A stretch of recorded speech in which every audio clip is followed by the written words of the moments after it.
have 5 minutes remaining, and that goes to Ms. Alislev. Well, thank you very much, Mr. Chair.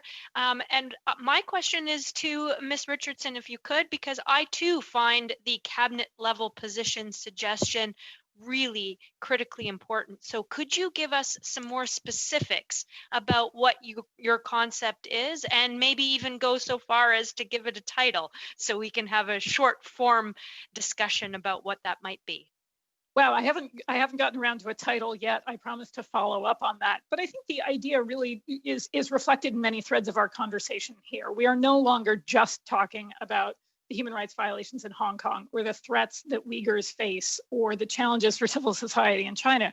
We are also talking about the kinds of abuses that take place as a result of Chinese government policy or action in other countries, including Canada.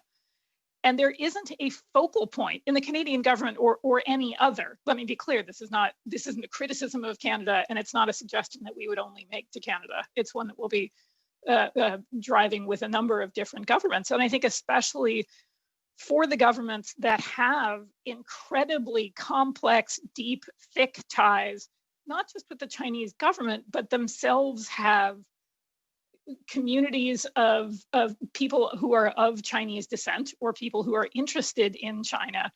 I think governments have failed to recognize that those people are under threat and that there are other kinds of threats to people in their own countries as a result of Chinese government policy. And as Alex and Amnesty have very eloquently documented, and as we've experienced in taking up certain kinds of issues ourselves, it's very hard for somebody who's standing in Canada who is experiencing Chinese government harassment to figure out where they're supposed to go with that.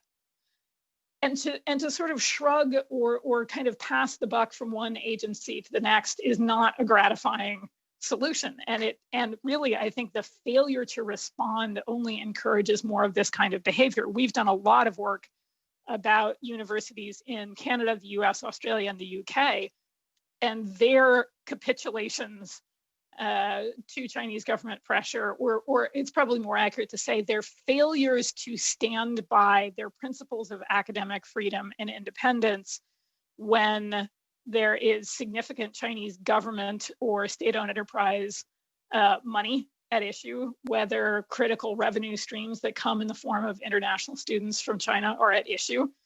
There's a lot of deferring and saying, well, maybe we'll work this out or the problem will change over time, which is, I think, generally the problem with lots of governments about their China policies over the last 20 years. That people have hemmed and hawed and hedged and not really grappled with the fact that this is a highly authoritarian, abusive regime that does not keep abuses at home, that is increasingly carrying out these operations overseas, including weakening the institutions that protect rights worldwide. So I would envision a petition that pulls all these threads together and looks at domestic, bilateral, and multilateral responses to all of these different kinds of problems.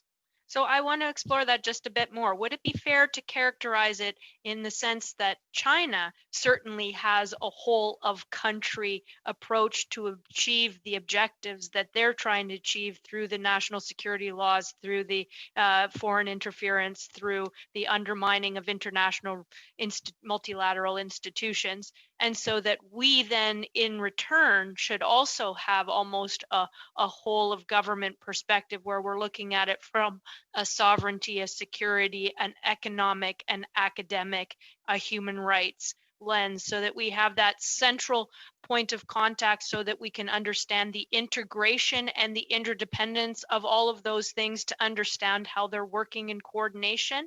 Is that fair? I think you just wrote the job description. And look, Beijing's is not a whole of government approach implying that it's merely a domestic matter. It's a whole of globe approach. Fair. And I think one of the most urgent needs for rights respecting governments in the coming few years is to map out for the coming decade at least, which is hard for democracies to do, how to present a counterweight to these threats rather than individual piecemeal, this government doing this, that one doing that.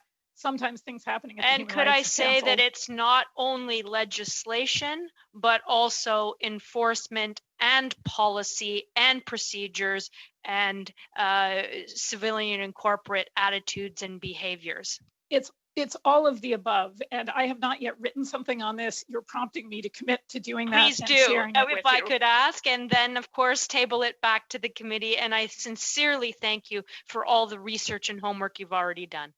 And You're that's a welcome. very good way for us to conclude. I know that all colleagues would echo that and thank all the witnesses. We are very grateful to you for appearing today.